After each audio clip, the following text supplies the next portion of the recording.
45 seconds. That's how long I stood in my daughter's doorway.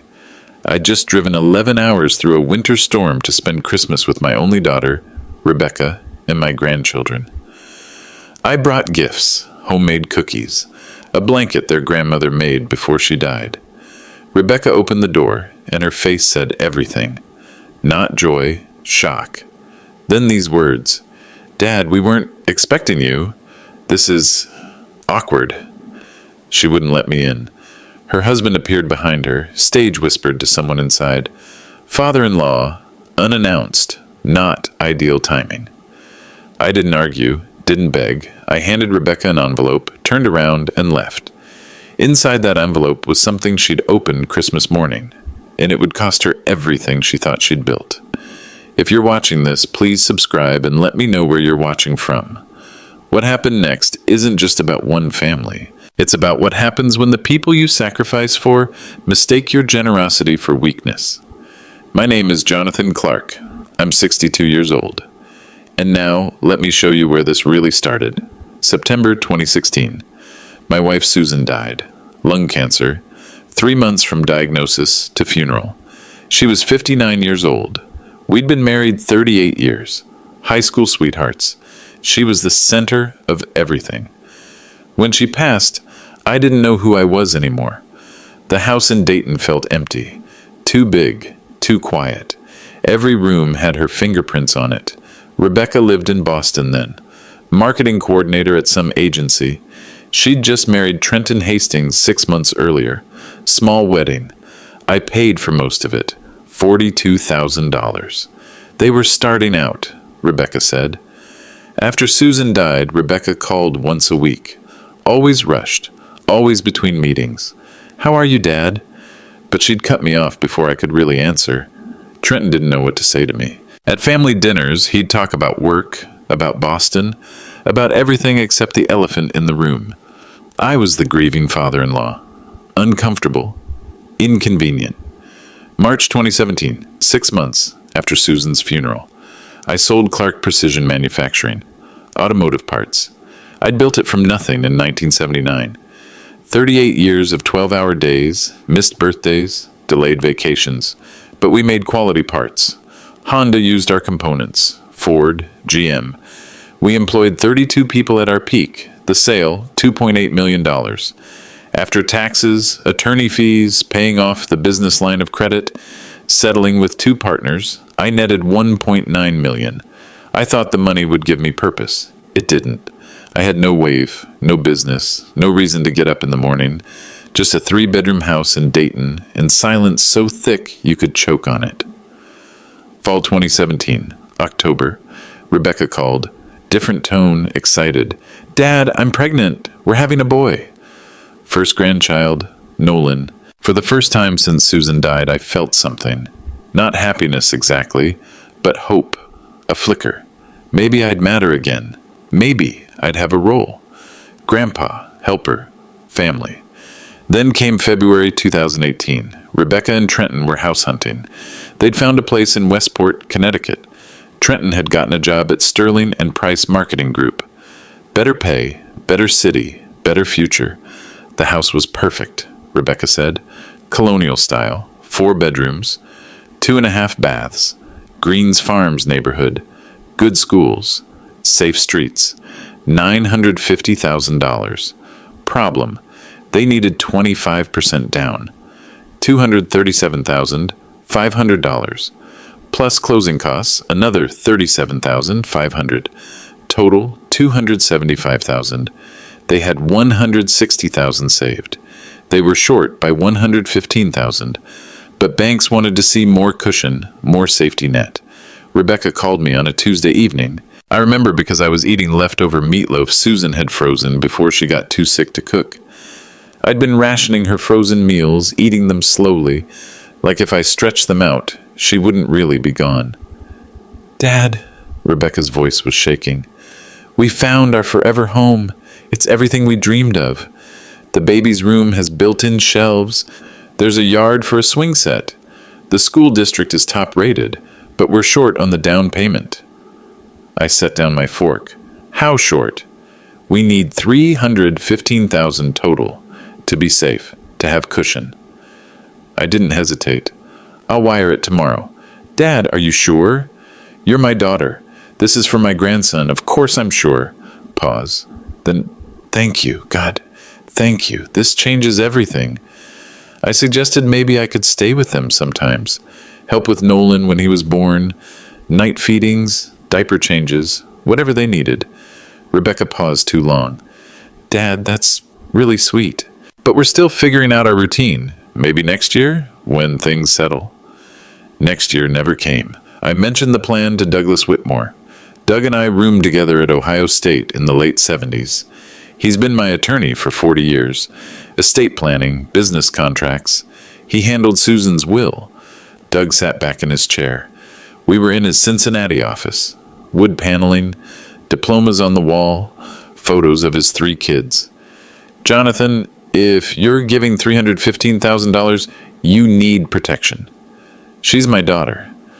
I know, but structure it as a promissory note. Call it a gift socially if you want.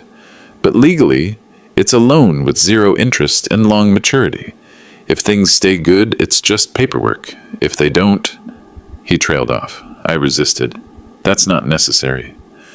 Then she won't mind signing. Everyone does this now. Estate planning, protection against divorce, bankruptcy, creditors. It's standard.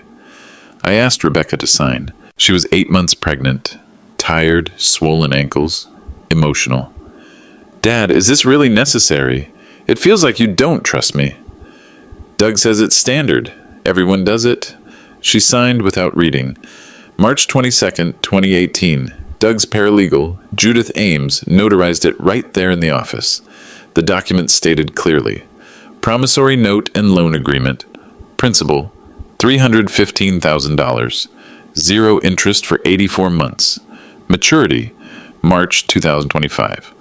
Borrower acknowledges this is a loan, repayable upon maturity or upon lender's demand if borrower materially breaches relationship as defined by lender's reasonable judgment.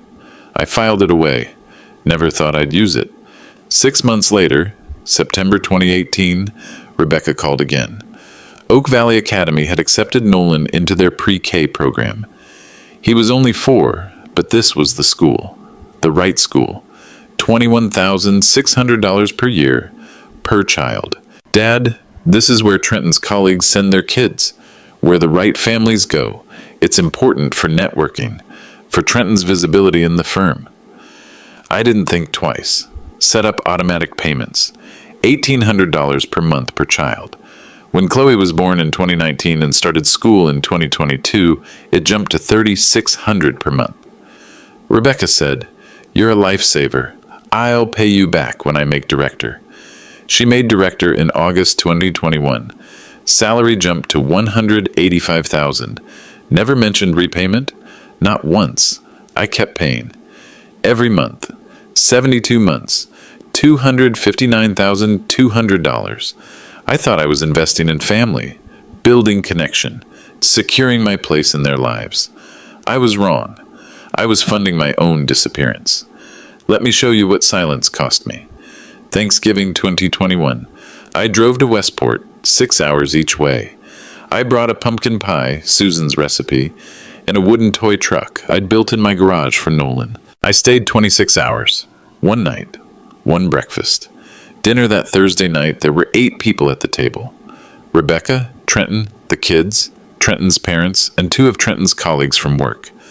Trenton held court, talked about our journey, our sacrifices, our smart financial planning. He used the word our 43 times. I counted. Never once said my name. A neighbor stopped by for dessert. Asked the question everyone asks in expensive neighborhoods.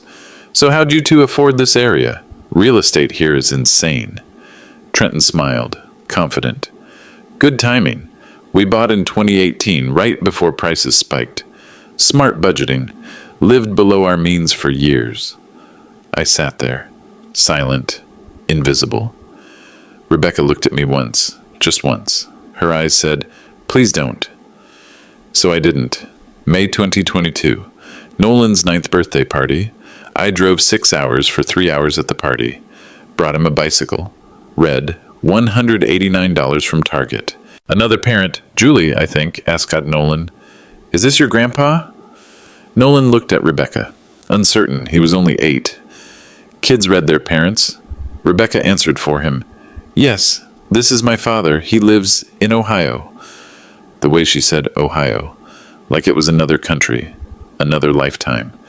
Julie smiled politely, changed the subject quickly, moved away. Message received. I wasn't part of the narrative. I was the distant relative, the outlier. August 2023. Rebecca posted on LinkedIn. I saw it because we're connected. She never interacts with my posts, but I read all of hers. The post celebrated her promotion to marketing director. Photo of her at her desk. Big smile. Designer blazer. Caption: "Grateful for this milestone. It's proof that hard work and perseverance pay off." When people say you can't have it all, I respectfully disagree. Trenton and I built this life from scratch. From a tiny Boston apartment to our dream home. From entry level to leadership. It's possible if you're willing to work for it. From scratch. I read it 5 times. Looked at the comments. 63 people congratulating her. You earned this. Self-made success. Inspiration. I didn't comment. What would I say? November 2024. I sat at my kitchen table with a calculator and 6 years of bank statements. March 2018, $315,000 for down payment. September 2018 through November 2024, 72 payments of $3,600, $259,200 in tuition. Total given, $574,200. My remaining net worth, $1.1 million, conservatively invested, generating about $38,000 per year in interest and dividends. I'm 62. Social Security doesn't kick in until 67 at full benefits. If I live to 85, average life expectancy for men in my family, I've given away 3 years of retirement income. 40% of my post-sale net worth, gone, for a daughter who called me a family friend to avoid awkwardness. For grandchildren who hesitated when asked if I was their grandfather, for a son-in-law who whispered about me being inappropriate to his colleagues. November 28th, 2024, their Christmas card arrived. Pre-printed photo, professional, studio lighting, Rebecca, Trenton, Nolan, Chloe, matching cream cable knit sweaters, smiling. Perfect. Inside, printed text, wishing you joy and peace this holiday season. With love, the Hastings family. Pre-printed, not even handwritten. No personal note, no "Hi Dad," no "We miss you," just a card, like you'd send to your dentist or your insurance agent. I stared at it for 2 hours that night. $574,000, 72 months of payments, 6 years of being available, being helpful, being optional, and I got a mass-printed Christmas card. I called Rebecca, straight to voicemail. I texted, "Got your card. Beautiful family. Can I come for Christmas? Just 2 or 3 days? I miss the kids." 36 hours later, she replied, "Let me check with Trenton. Things are hectic with his work party. I'll let you know." 1 week passed. Silence. 2 weeks.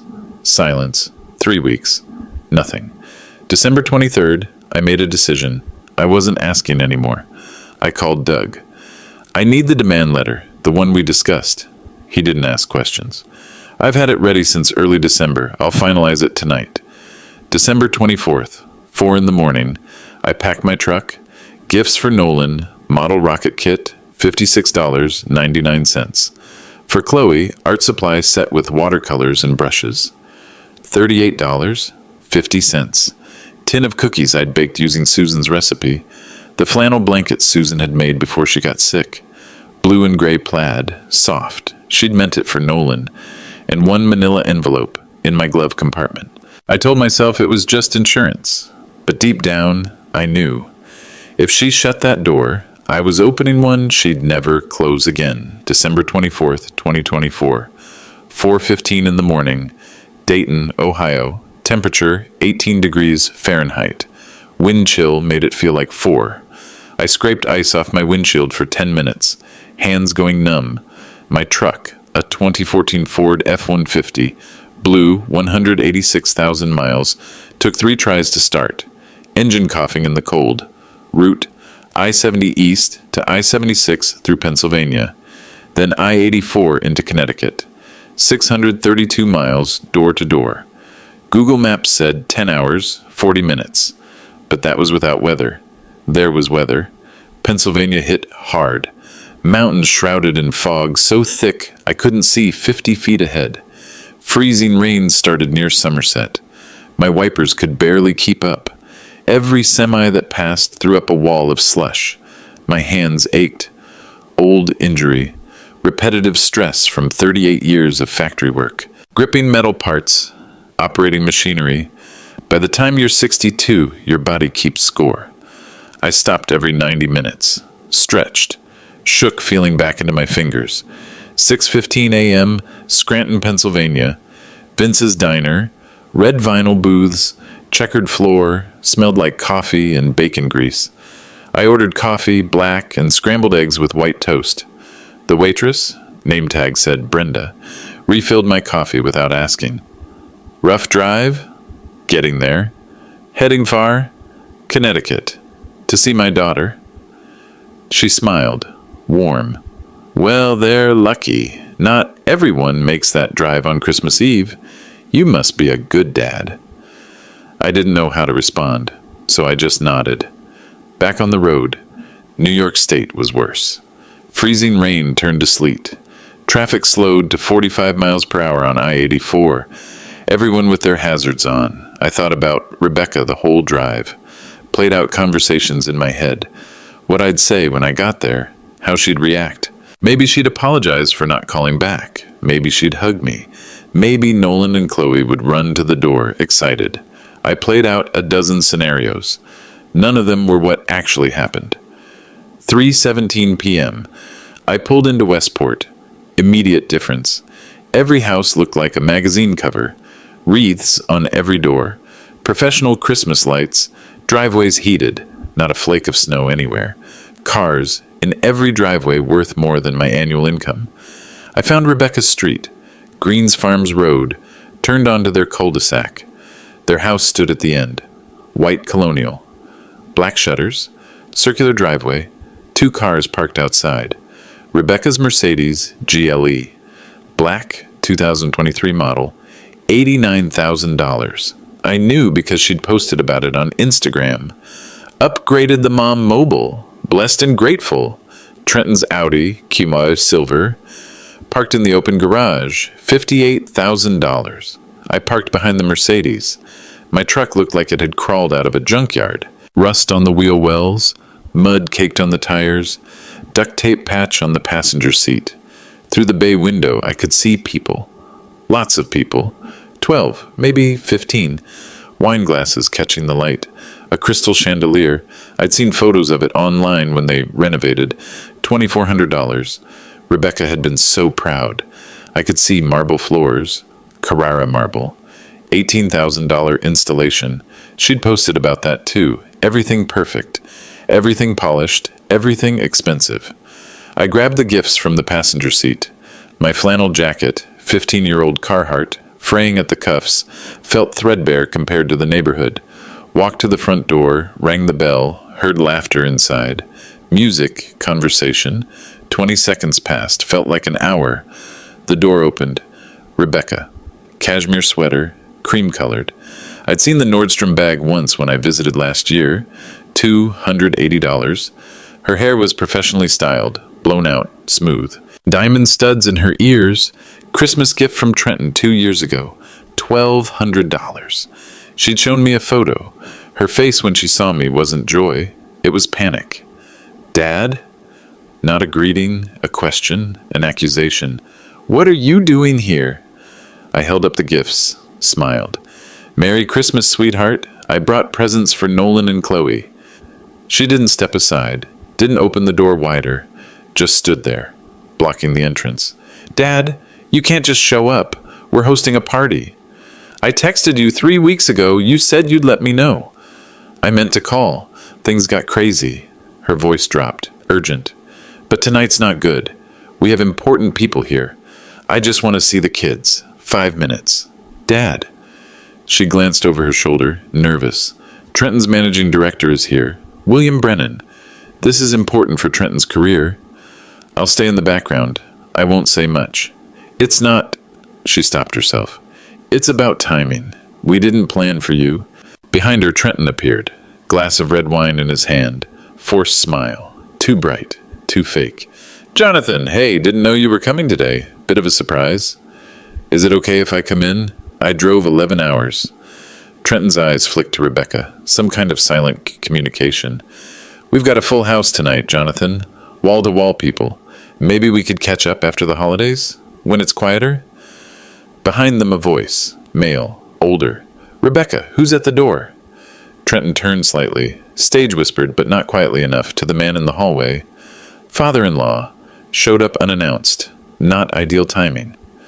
I heard every word. So did Rebecca. Her face flushed red. But she didn't correct him. Didn't defend me. Just stood there, waiting for me to leave. Something in me shifted, cracked, then went very, very still. I kept my voice steady, calm. I understand. I'll leave these here. I set the gifts on the porch. The rocket kit, the art set, the cookies, the blanket Susan made.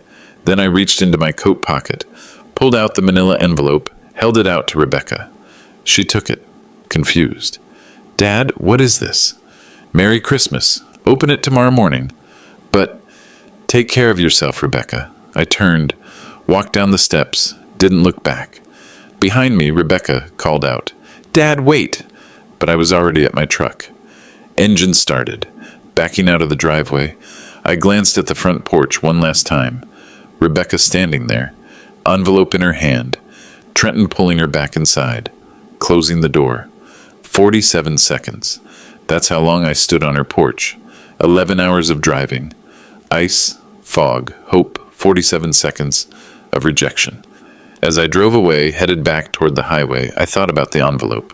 3 documents inside. Rebecca wouldn't look at them tonight. Too busy entertaining. Too focused on impressing William Brennan. But tomorrow morning, Christmas morning, when she opened that envelope with her coffee, when Trenton read the letterhead, when they saw the numbers, when they realized what I'd done, that's when everything would change. For 6 years, I'd been optional. Convenient when they needed money, invisible when they needed status. I was done being optional. It was time to be unforgettable. 3 weeks earlier, December 3rd, 2024, Doug's office, Cincinnati, 40-minute drive from Dayton. I sat across from him. Same leather chair I'd sat in hundreds of times. When I incorporated the business in 1979, when Susan and I drew up our wills, when I sold the company in 2017, Doug closed his laptop, gave me his full attention. What's going on, Jonathan? Rebecca, he waited. I've been funding their life for 6 years. $574,000. Down payment, tuition, every month, automatic payments. And I'm nothing to them. When did she last call you? 3 weeks ago. Lasted 90 seconds. She was between meetings. When did she last invite you to visit? I had to think. 18 months? Nolan's birthday party last May? And she still cashes your checks? Every month. $3,600 to Oak Valley Academy. Doug pulled open a file drawer, retrieved a thick folder, set it on the desk between us. I've been holding this since 2010. He opened the folder, pulled out the promissory note. The one Rebecca signed when she was 8 months pregnant with Nolan. I'd forgotten how official it looked. Cream-colored linen paper, attorney letterhead embossed in gold, notary seal in blue ink. Doug slid it across the desk. Read the terms again. I did. Out loud. Principal. $315,000. 0 interest for 84 months. Maturity date, March 2025. Borrower acknowledges this is a loan, not a gift, repayable upon maturity or upon lender's demand, if borrower materially breaches relationship as defined by lender's reasonable judgment. Doug tapped the page. You have options, Jonathan. The loan matures in 4 months anyway. But if you feel the relationship has been materially breached, which, based on what you've told me over the past 2 years it has, you can accelerate the term. Demand immediate repayment. Can I actually do that? Legally? Absolutely. She signed this. It's notarized. It's binding. The question isn't legal. It's moral, and only you can answer that. I sat back, stared at the document. What would it look like? Doug turned his laptop toward me. I drafted a demand letter, just in case. 3 weeks ago, after our last conversation, I read the screen. Demand for payment to Rebecca Clarke Hastings and Trenton Hastings. Principal, $315,000. Accrued interest at market rate of 6.5%, compounded annually, $123,000. Total due, $438,000. Payment required within 90 days of notice. My chest felt tight. That's a lot of money. It's your money, Jonathan. Plus interest you're legally entitled to under standard lending practices. She signed a promissory note. That means she agreed to the possibility of repayment with interest. Doug scrolled down. I've also itemized the tuition payments, 72 payments, $259,200. I'm arguing these were made under an implied agreement of familial inclusion and mutual respect. Both conditions have been violated. Can you argue that in court? I can argue anything. Whether a judge agrees is another matter. But here's what's certain. Even if the tuition claim doesn't hold up, the promissory note does. And once I file this demand, I can place a lien on their property. They can't sell the house, can't refinance, can't borrow against equity. Not without settling the debt first. I stared at the numbers. $438,000. Doug's voice softened. I'm not telling you what to do. I'm showing you what's possible. Jonathan, you've been operating from a position of powerlessness, hoping they'd see you, appreciate you, include you. But power doesn't come from hope. It comes from leverage. And you've had leverage all along. You just forgot. He printed out the demand letter, slid it into the folder with the promissory note. Take this home. Think about it. If you decide to move forward, I'll need 48 hours to finalize everything and serve it properly.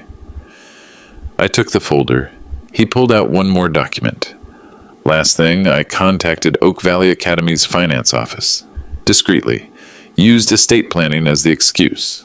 You're listed as the financial guarantor. If you stop payments January 1st, the school is required to notify Rebecca within 48 hours. Nolan and Chloe's enrollment is contingent on current tuition payments. So if I stop paying the boat, they get a bill for $43,200. Spring semester due January 15th. I stood up, shook Doug's hand. Thank you. Jonathan, he held my hand a moment longer. Whatever you decide, make sure it's what you need. Not revenge, not punishment, but boundaries, respect, dignity. I nodded. I knew what I needed. I needed to stop being invisible. December 25th, 2024, 8:15 in the morning. Rebecca and Trenton's kitchen, white marble countertops, stainless steel appliances, the espresso machine hissing as Trenton made his double shot. In the living room, wrapping paper everywhere, Nolan and Chloe tearing through presents. New iPad for Nolan, American Girl doll for Chloe. Laughter, squealing, oblivious, Rebecca sat at the kitchen island, saw the envelope I'd left, still sealed, her name written in my handwriting across the front. She picked it up, turned it over. No return address, just thick, heavy. Trenton, he looked up from his espresso. Yeah? The envelope my dad left. What about it? Should I open it now or wait? Trenton shrugged. It's probably a check. Or some sentimental card. Just open it. Rebecca tore open the envelope, pulled out the contents. 3 documents, paper clipped together. The first page, attorney letterhead, Clarke and Whitmore Legal Associates, Douglas S. Whitmore, Esquire, Cincinnati, Ohio. Her face went pale. Trenton, something in her voice. He set down his espresso, came around the island. What? It's from a lawyer. He took the papers from her hands, started reading. His expression changed. Confusion, then anger. What the hell is this? Rebecca's hands shook as she pulled the papers back, read aloud, voice getting higher with each word. Promissory note and loan agreement, dated March 22nd, 2018. Principal, $315,000. Terms, 0 interest for 84 months. Borrower, that's me, acknowledges funds are a loan, not a gift, repayable upon maturity or upon lender's demand. If borrower materially breaches relationship. She stopped, looked at Trenton. I signed this. What? March 2018, when I was pregnant with Nolan. I remember now. Dad said Doug told him to do it, that it was standard, estate planning. I didn't read it. I was exhausted, swollen feet. I just signed. Trenton grabbed the paper. Read it himself. This is insane. He gave you that money. He said it was for the house, for the baby. It says loan, right here, in capital letters. But he never asked for it back. For 6 years, he never said anything. Rebecca flipped to the second document. Her voice cracked. Oh God, oh no. What? She read aloud. Payment history, Oak Valley Academy. September 2018 through November 2024, 72 monthly payments, $3,600 per month. Total, $259,200. Payer, Jonathan Clarke. Account number ending in 4839. Fifth Third Bank, Dayton, Ohio. Trenton stared. 72 payments? Every month for 6 years. I don't know what I thought. That the school was billing him separately, that he was just helping out occasionally. He has documentation, bank statements, routing numbers, canceled checks. Rebecca picked up the third document, hands trembling so badly she could barely hold it. Demand for payment, dated December 26, 2024. Trenton moved beside her. They read together. To Rebecca Clarke Hastings and Trenton Hastings, you are hereby notified that the outstanding loan of $315,000 plus accrued interest at 6.5% per annum, compounded annually over 6 years, totaling $438,000, is due in full within 90 days of this notice. Due date, March 26, 2025. Rebecca's voice broke. $438,000. She kept reading, barely above a whisper now. Additionally, the undersigned has ceased all tuition payments to Oak Valley Academy, effective January 1st, 2025. You are hereby responsible for spring semester tuition, $21,600 per child. Total due January 15th, 2025. $43,200. Trenton exploded. $43,000 in 3 weeks? Rebecca continued. She had to finish, had to see how bad it was. Failure to remit payment will result in 1. A lien placed on the property located at 428 Greens Farms Road, Westport, Connecticut. 2. Legal action for breach of contract.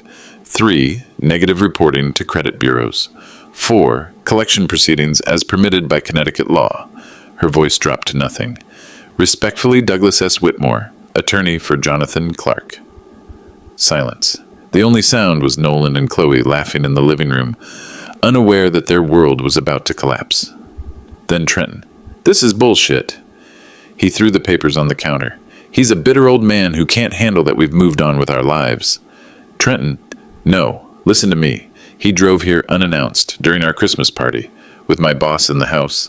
That's manipulative. It's controlling. And now this? He jabbed a finger at the demand letter. He's trying to punish us for setting boundaries. But the money was a gift. He gave it to you. He can't just decide 6 years later that he wants it back because his feelings got hurt. The promissory note says, I don't care what it says. This implied family agreement nonsense won't hold up in court. We'll get our own lawyer. We'll fight this.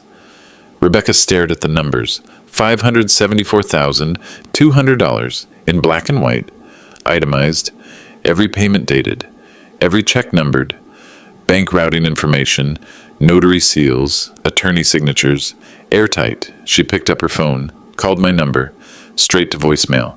I'd turned off my phone after I got home last night. She left a message, voice shaking. Dad, it's Rebecca. I got your envelope. This is really hurtful. I don't understand why you're doing this. We had a bad moment last night. I'm sorry, I am. But this is extreme. Please call me back. We can talk about this like adults. This lawyer stuff it's too much. She hung up. Trenton poured himself another espresso. Don't grovel. He's bluffing. What if he's not? Then we'll figure it out. But I'm not giving him $438,000 because he threw a tantrum over not being invited to Christmas. Rebecca looked at the papers again, saw the attachment list at the bottom of the demand letter. 72 pages of supporting documentation attached. She opened her laptop, checked her email. There it was, sent at 11:47 p.m. last night from Douglas S. Whitmore's office email. Subject, loan repayment documentation, Clarke v. Hastings. She opened the attachment. PDF, 72 pages, every canceled check, front and back, routing numbers visible. Her signature on the original promissory note, scanned in high resolution. The notary seal. Email chains between me and Oak Valley Academy. School enrollment forms listing me as financial guarantor. Everything. December 27th, 2 days after Christmas. Rebecca still hadn't heard from me. She texted her friend, Lydia Brennan. Lydia was married to William Brennan, Trenton's managing director, the man who'd been at the Christmas party when I showed up. Rebecca's text. Lyd, I need to vent. My dad is losing it. He drove here unannounced on Christmas Eve, right in the middle of our party with Trenton's boss there. We had to turn him away. It was so awkward. Now he sent this insane legal letter saying we owe him $438K for money he gave us years ago. He's clearly bitter and probably a little senile. Trenton thinks we should just ignore it, and it'll go away. Lydia read the text sitting at her kitchen table. William was in his study working. She texted back, "Oh no, that's awful. I'm so sorry you're dealing with that." But privately, Lydia felt uneasy. She remembered that moment at the door. The old man in the flannel jacket. Rebecca's face. Not surprised, happy, ashamed, panicked. She remembered William commenting later that night, "Who was that at the door?" Rebecca seemed upset. Lydia hadn't thought much of it then, but now she walked to William's study, knocked. "Can I talk to you about something?" He looked up from his laptop. "Sure." Rebecca's dad, the man who came to the door on Christmas Eve. What about him? Apparently he paid for their house, the down payment, $315,000. William set down his reading glasses. He what? And he's been paying for Nolan and Chloe's private school tuition. For 6 years, almost $260,000. William's expression changed. "How do you know this?" "Rebecca just texted me. She's upset. Her dad is demanding repayment. Says it was a loan, not a gift." William stood up, paced to the window. The man drove there for Christmas, to see his grandchildren, and they turned him away because we were there? That's what happened. William's voice was quiet, controlled, but Lydia heard the anger underneath. He paid for their entire life, and she shut the door in his face because of optics. She says he's being vindictive, or she's being ungrateful. William turned around. My father was a union electrician, worked 60-hour weeks so I could go to college. I would never shut a door in his face, for any reason. Lydia handed him her phone, showed him Rebecca's text. William read it. His jaw tightened. Probably a little senile. She's calling him senile for enforcing a contract she signed. What are you going to do? Nothing. Yet. He handed back the phone. But character matters, Lydia. And I just learned a lot about the Hastings family's character. Rebecca didn't know it yet. But that single text, calling me senile, calling my legal demand insane, had just cost Trenton his future at Sterling and Price. William Brennan didn't forget things like that. And he didn't promote people who treated family like trash. January 2nd, 2025. Rebecca's phone rang at 9:23 a.m. Unknown number. Connecticut area code. Hello? Mrs. Hastings, this is Karen from Oak Valley Academy Finance Office. I'm calling regarding Nolan and Chloe's spring semester tuition. Rebecca's stomach dropped. What about it? Our records show Mr. Jonathan Clarke has been listed as the primary financial guarantor since September 2018. We received formal written notice from his legal counsel that all payments will cease, effective January 1st. Your current balance for spring semester is $43,200. Due date is January 15th. That's 13 days from now. I need to confirm how you'd like to handle payment. Rebecca couldn't breathe. I didn't realize you were billing my father directly. Yes, ma'am. Per the enrollment agreement you signed when Nolan started pre-K. Mr. Clarke is listed as primary payer with you's co-signer. He's been making monthly payments for 72 consecutive months. I didn't know. Karen's voice remained professional but firm. Mrs. Hastings, I'll need confirmation of payment method by end of business Friday. If we don't receive confirmation, school policy requires us to pause enrollment pending payment. Pause enrollment? You mean Nolan and Chloe wouldn't be able to attend classes until the balance is settled? I'm very sorry. I know this is difficult, but tuition policy is board mandated. Rebecca hung up, immediately called the main school line, asked for Eleanor Ashford, head of school. I'll see if Mrs. Ashford is available. May I ask what this concerns? Tuition, it's urgent. 3 minutes on hold. Then Eleanor's voice, warm but careful. Rebecca, good morning. What can I help you with? My father, the tuition payments. I didn't know he was paying.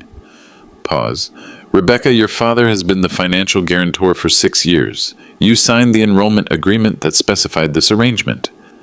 But I thought he was just endorsing us. Like a reference, not actually paying. Mr. Clarke has paid $259,200 over 72 months. He's never missed a payment, never been late. Rebecca felt tears building. Then why is he stopping now?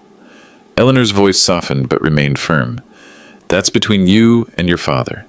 But I can tell you this. Mr. Clarke has attended 11 grandparent events since 2018. Grandparents' Day, spring concerts, Thanksgiving lunch, holiday programs. 11 times he's driven from Ohio to be here. You've attended one parent event in 6 years, last March's parent-teacher conference. The words hit like a slap. Eleanor continued, Mr. Clarke specifically requested that we not disclose his payment arrangement to anyone except the finance office. He said he didn't want recognition. He just wanted to make sure Nolan and Chloe had opportunities. Rebecca was crying now. So why is he doing this? I don't know, but if tuition isn't paid by January 15th, I'll have no choice but to withdraw their enrollment. I'm truly sorry, Rebecca. January 6th, certified mail arrived. Rebecca signed for the thick envelope from Clarke and Whitmore Legal Associates. Inside, formal demand letter, escalated. Cover letter from Doug. Mrs. Hastings, as your father's legal counsel, I am writing to inform you that absent payment in full by March 26, 2025, we will proceed with lien filing against your property. This is not a negotiation. Your father has exhausted his emotional capacity for this relationship. However, the financial obligations remain legally binding. Please contact our office immediately to discuss payment arrangements or dispute resolution. Be advised. We have 72 pages of documentation supporting this claim. Attachment: complete payment history and executed promissory note. Rebecca opened the PDF attachment on her laptop. Every check, every bank statement, every email between me and the school. Letters I'd sent her over 6 years that she'd barely responded to.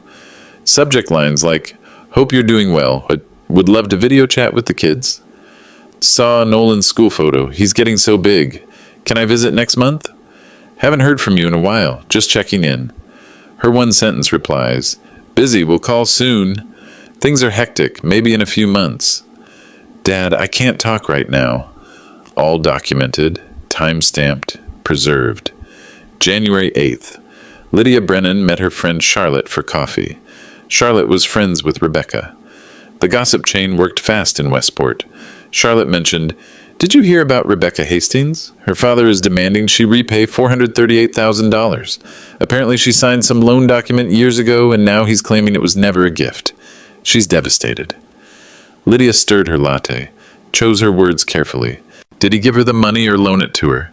Well, technically she signed a promissory note. But come on, it was her dad. She thought it was just formality. Now he's punishing her because she didn't invite him for Christmas. It's petty. Lydia drove home, told William everything. William set down the Wall Street Journal. Let me understand this clearly. Jonathan Clarke paid for their house down payment. $315,000. 6 years ago. Yes. And he's been paying for private school. $21,000 per year per child. $259,000 total. And on Christmas Eve, when he drove 11 hours to see his grandchildren, Rebecca turned him away because we were there for dinner. Lydia nodded. William's face hardened. What exactly did she say when he was at the door? According to Trenton, she said it was awkward timing. William stood, walked to the window, stared out at their own decorated front yard. My father worked as a union electrician for 42 years. He had calloused hands. He wore work boots. He never made more than $60,000 in a single year. But he paid for my college, every cent. Took out a second mortgage on their house so I could go to Penn. He turned around.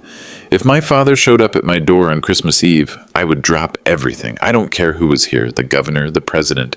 I would drop everything and bring him inside, because that's what you do when someone sacrificed for you. Lydia watched her husband's face, saw something shift. What are you going to do? I'm going to remember this conversation. And when it comes time for year-end reviews and partnership decisions, I'm going to remember what kind of person Trenton Hastings married and what that says about him. January 10th. Doug sent a follow-up email to Rebecca and Trenton. Subject: loan repayment, final notice before lien filing. The email was professional, detailed, but Doug made one strategic mistake. He CC'd Sterling and Price's general counsel email address. It was listed publicly on their website, legalaffairssterlingprice.com. Maybe it was an accident. Maybe it wasn't. The general counsel, a woman named Patricia Rhodes, opened the email, read it, forwarded it to William Brennan with a note. FYI, one of your senior team members appears to be involved in significant legal dispute with elderly family member regarding $438K unpaid loan. May have reputation implications for the firm if this becomes public. Please advise. William read the email twice, then picked up his phone, called Trenton's extension. Trenton, my office, now. January 12th, 10:15 a.m. Trenton walked into William's corner office, tried to look confident, failed. William gestured to the chair. Sit. Trenton sat. William didn't waste time. I heard something concerning about your family situation. Trenton's face went pale. That's personal. It became my business when I was present the night your father-in-law was turned away from your home. He showed up unannounced. William's voice cut like ice. He's your wife's father. Who paid for your house? Who paid for your children's education? Correct. Trenton stammered. Those were gifts. Were they? Because I received an email from his attorney, copied to our legal department. Mentions a promissory note, 6 years of payments, substantial sums. William, this is more complicated than... Let me tell you what's not complicated. William leaned forward. I value 3 things in the people I work with: competence, loyalty, and character. You're competent, Trenton, but loyalty? Character? He shook his head. I have serious questions. This is personal. It has nothing to do with my work. Everything has to do with work. How you treat people when no one important is watching tells me everything about how you'll treat clients when pressure hits. William's voice dropped, deadly quiet. Your father-in-law drove 11 hours through a winter storm to see his grandchildren. He stood on your porch with gifts, and you called him inappropriate to your colleague. I heard you. Trenton opened his mouth. Nothing came out. I've been considering you for partner track. As of today, that's on indefinite hold. You can't. I can absolutely do this. Character matters, Trenton, and you've shown me yours. William opened his office door. We're done. Trenton walked out. His hands were shaking. His career, everything he'd worked for, just crumbled. He didn't tell Rebecca about the meeting. Not that day, not that week. But at home, he drank 3 glasses of scotch that night. When Rebecca asked what was wrong, he snapped at her. Nothing. Everything's fine. But it wasn't fine, and they both knew it. William Brennan had seen who they really were, and he wanted nothing to do with it. The door to partnership was closed. The social circle was fracturing, and the bill, $438,000, was coming due in 74 days. February 15th, 2025. My phone rang. Rebecca. First time in 7 weeks. I let it ring 3 times, considered not answering, but I picked up. Hello? Dad. Her voice was breaking. barely holding together. Please, we don't have $438,000. Our savings is $86,000. The school needs $43,000 by next week, or they're expelling Nolan and Chloe. Trenton's boss put his promotion on hold.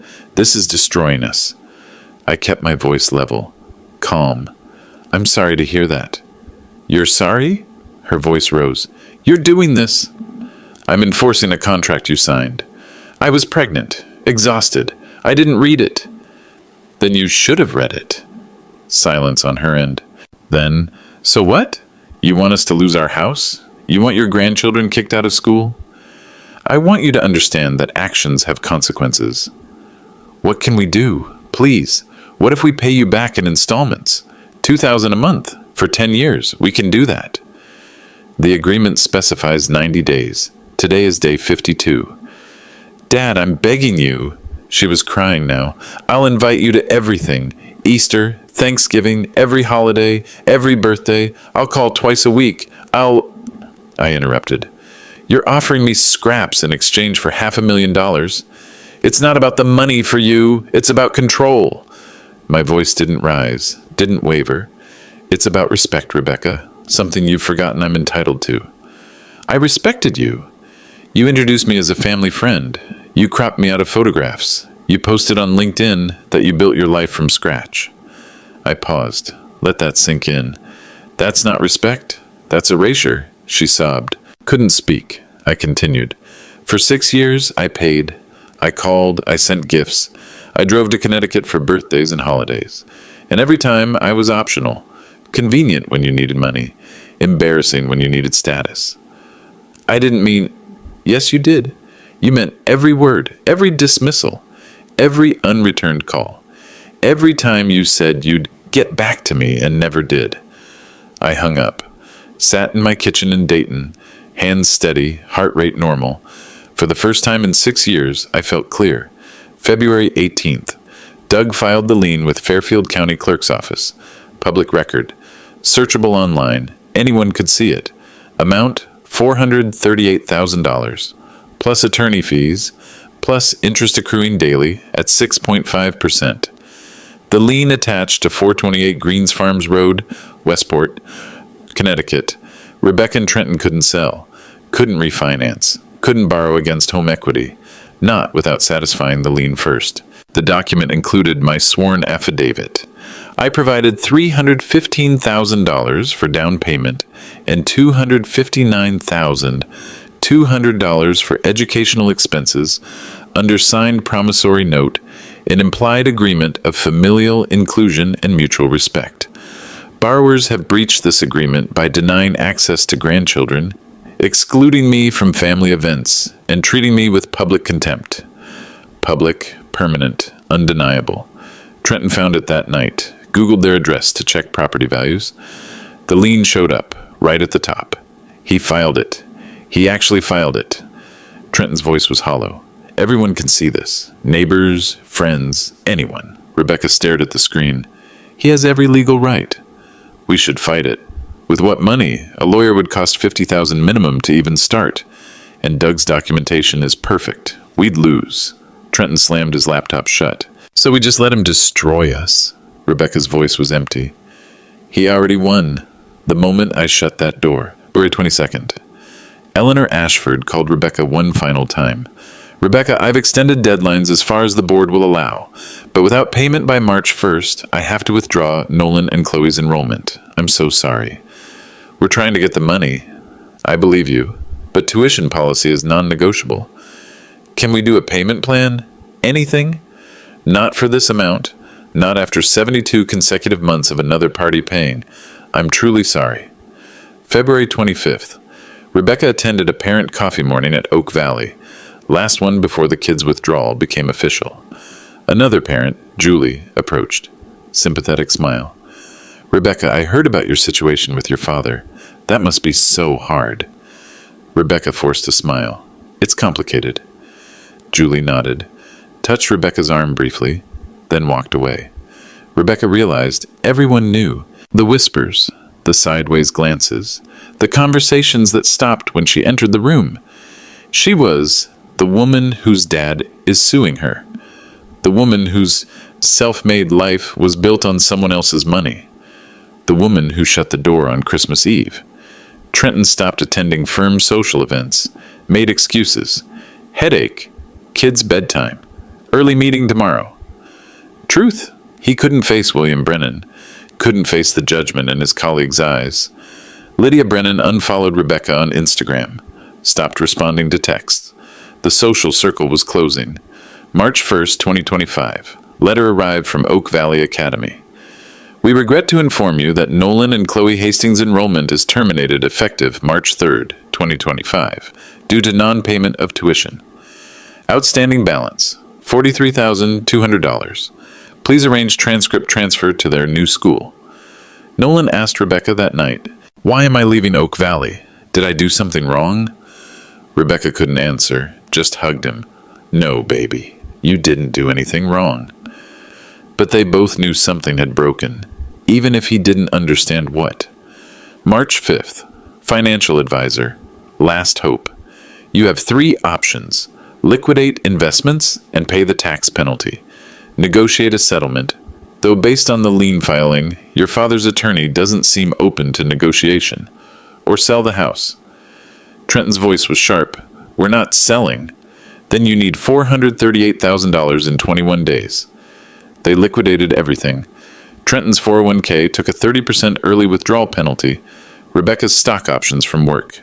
The kids' college fund, $38,000 they'd saved over 9 years. Total, $362,000. Still short, $76,000. Trenton called his parents. The conversation was cold. "We can loan you $80,000. 8% interest. Repayment terms to be determined." His mother's voice was icy. "But Trenton, I want you to know, your father and I are deeply disappointed. The way you treated Rebecca's father was unacceptable. We didn't raise you to shut doors on family."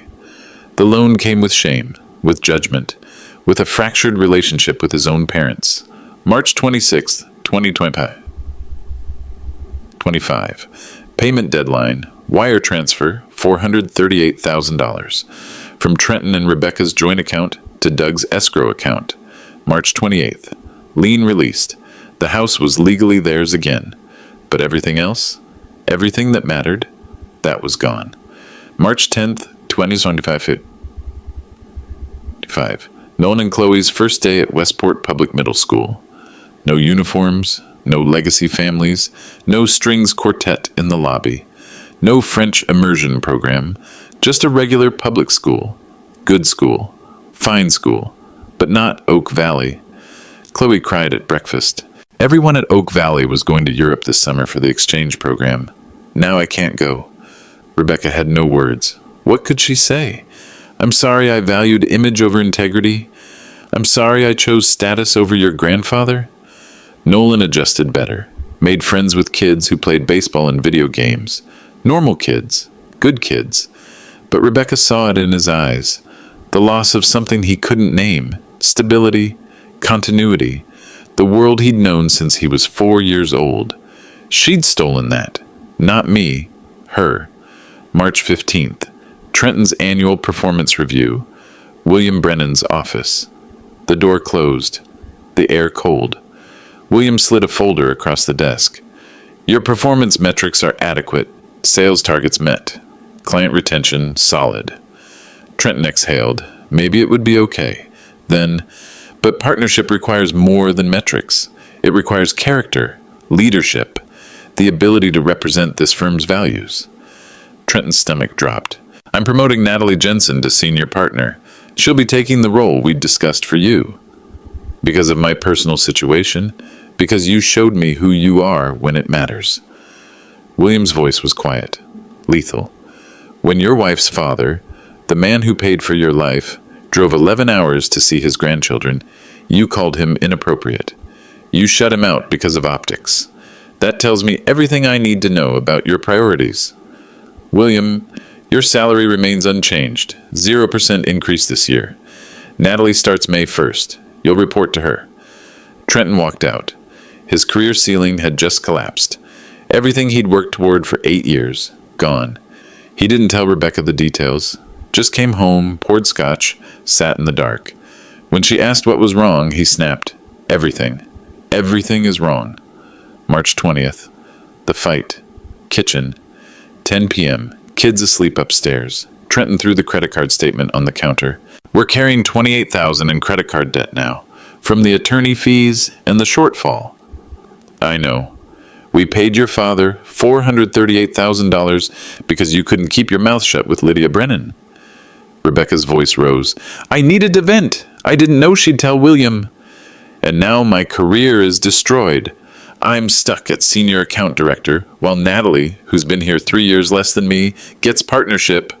My father paid for our entire life. He deserved basic respect. You called him embarrassing. He looked like a handyman, showed up in a beat-up truck with muddy boots." Rebecca's voice turned ice cold. "He was a manufacturer, owned his business for 38 years, employed 32 people, built precision automotive parts that went into Hondas and Fords. He worked with his hands while you push PowerPoints and kiss up to clients. Are you defending him after what he did to us? I'm admitting I was wrong. Your epiphany cost us $500,000 in our kids' education." Silence. Heavy, suffocating. Rebecca's voice was barely a whisper. "Maybe it cost us more than that." Trenton stared at her. "What's that supposed to mean?" She didn't answer, just walked upstairs, locked the bedroom door. They slept in separate rooms that night, and the next, and the next. April 2nd, 2025. Rebecca wrote me a letter, handwritten, 3 pages, blue ink, shaking letters. She wrote about shame, about wanting so badly to be self-made that she erased the man who made everything possible. She wrote about the moment she opened the envelope on Christmas morning and realized what she'd done. She wrote about watching Nolan cry when he left Oak Valley, about Chloe asking why Grandpa Jonathan didn't visit anymore. She wrote, "I don't expect forgiveness. I don't deserve it. But I want you to know, I see you now, finally. I see the man who worked 38 years to build something from nothing. I see the father who gave his daughter a future without demanding credit. I see the grandfather who paid for educations he'd never be thanked for. I see you, Dad, and I'm so sorry I made you invisible." She mailed it April 3rd. I received it April 7th. Read it 5 times. Felt relief. She understood, but also sorrow. Why did it take this? Why did it cost $500,000 to teach basic respect? And exhaustion. I'm 62. This isn't how I wanted to spend these years. I didn't respond immediately, not out of cruelty, out of self-preservation. I talked to Doug. What now? That's your choice.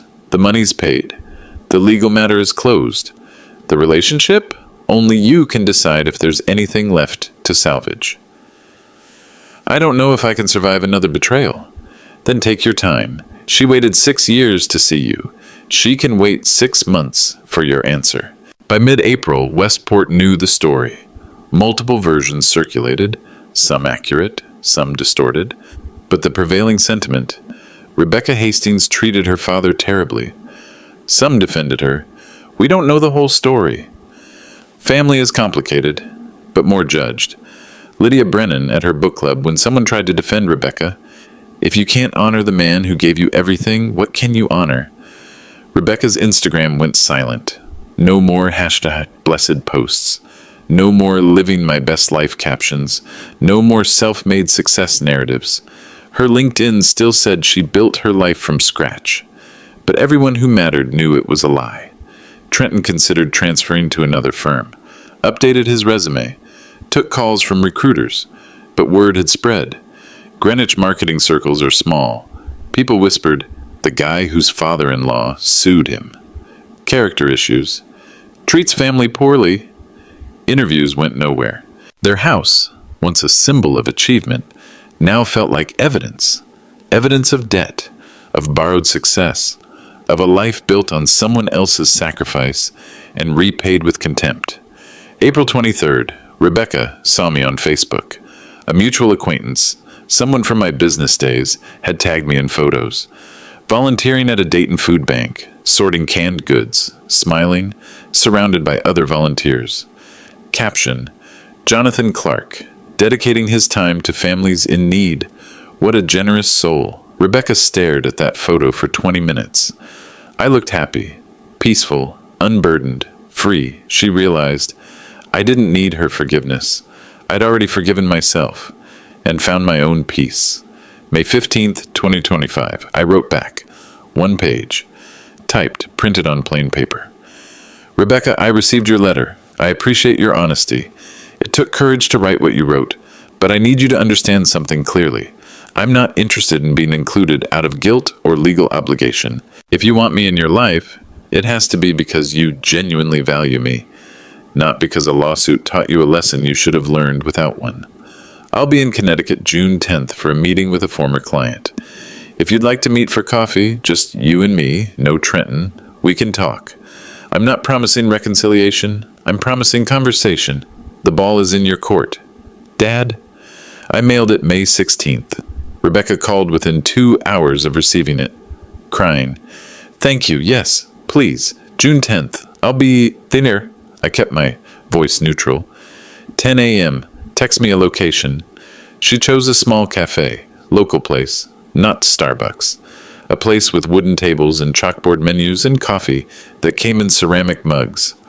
June 10th, 2025, 9:50 a.m. I arrived early. Ordered black coffee, $2.50. Sat by the window. Rebecca walked in at 9:55, not late, but not early either. Careful. She looked different, thinner, tired, hair pulled back in a simple ponytail. No designer sweater, just jeans and a plain gray shirt. She ordered a latte, $5.25. Sat down across from me. Silence. Finally, how are you? I'm okay. I'm sorry for everything, not just Christmas Eve, everything. I know. Long pause. She traced the rim of her cup. Can I ask, did you plan this? The promissory note? The timing? Did you always intend to use it? I met her eyes. I planned to protect myself. Doug insisted. I didn't plan to use it. You forced my hand. Tears spilled down her face. I know. I spent 6 years being optional.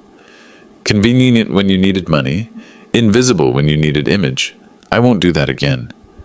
What does that mean? It means if I visit, I'm not staying in a hotel. I stay in your home, guest room, 2 or 3 nights, like family. Okay. It means Nolan and Chloe call me Grandpa Jonathan, not Mom's dad, not the guy from Ohio, Grandpa. Okay. That means when you post on social media about your life, you don't erase where you came from. You don't have to credit me publicly, but you don't lie about building everything from scratch. She nodded, crying harder now. And it means I'm not your ATM. If you need financial help in the future, you ask, and I decide, based on whether I'm being treated like family or like a checkbook. Fair. Can you live with those boundaries? I'll try. Trying is enough, for now. Rebecca took a shaky breath. Trenton wanted to come today. I told him no. Why? Because this is between us. He'll have to earn his own forgiveness, if that's even possible. I almost smiled. That's the smartest thing you've said in 6 years. She laughed. Small, broken, but real. I'm learning. How are the kids? Nolan asks about you, said, why doesn't Grandpa visit anymore? Did I do something wrong? My chest tightened. What did you tell him? The truth. That I hurt your feelings. That I took you for granted. That I needed to apologize and make things right. I was surprised. You told him that? He needs to know adults make mistakes. That sorry isn't magic. It's just the beginning. I sipped my coffee. Let that settle. Can I see them? Come for Nolan's birthday, June 22nd. Just family, small party, backyard, nothing fancy. I'll be there. We sat in silence, comfortable silence, for the first time in years. Then Rebecca spoke quietly. I can't undo the last 6 years, but I can do better moving forward, if you'll give me the chance. I thought about Susan, what she would want. She'd want me to forgive, to let love win, but she'd also want me to protect myself, to maintain dignity, to remember my worth. I'll come to Nolan's birthday. We'll see how it goes, one visit at a time. Thank you. I stood, put on my jacket, paused. Rebecca, She looked up. I didn't win. Nobody wins when family breaks like this, but I survived. I set boundaries, and I know my value now. That's something. She nodded, tears streaming. I'm proud of you, for standing up, for not letting me treat you like you didn't matter. I looked at her, really looked. She meant it. The shame, the regret, the understanding. You mattered, Rebecca. You always mattered. I just needed you to see that I mattered too. I walked out. Behind me, I heard her crying, but I didn't turn back, because boundaries aren't cruelty. They're not punishment. They're clarity. And for the first time in 6 years, everything was finally, blessedly clear.